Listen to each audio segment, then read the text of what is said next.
J'habitais au 65, au 4e étage avec ma compagne.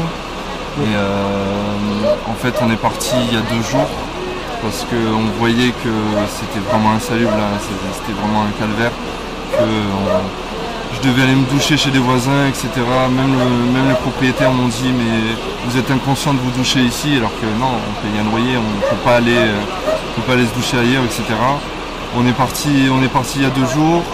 J'ai ma voisine qui pouvait plus rentrer chez elle, qui pouvait plus fermer la porte, donc on est parti et genre lundi matin ça s'est effondré. On a eu la propriétaire qui nous a appelé.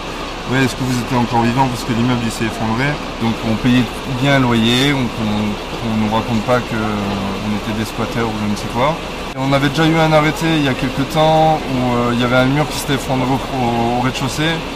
Et le soir même, par la police, par les architectes nous ont dit c'est bon, vous pouvez y retourner, il n'y a aucun problème, on va faire les travaux, etc.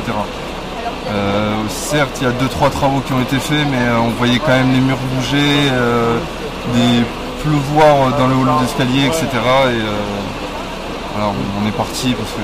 J'habitais au 65 avec ma voisine de palier qui aujourd'hui est sous les décombres. En fait, ça faisait plusieurs semaines qu'on se mobilisait pour faire entendre au syndic que notre appartement était insalubre et qu'en plus on voyait les murs s'affaisser en fait. Donc l'appartement bougeait, l'immeuble n'était pas structuré. Du coup ça se manifestait comment en fait? Ça faisait plusieurs jours et semaines que les portes de nos voisins ne se fermaient plus et ne pouvaient plus s'ouvrir parce que le châssis en métal s'était fait resserrer par la pression des murs.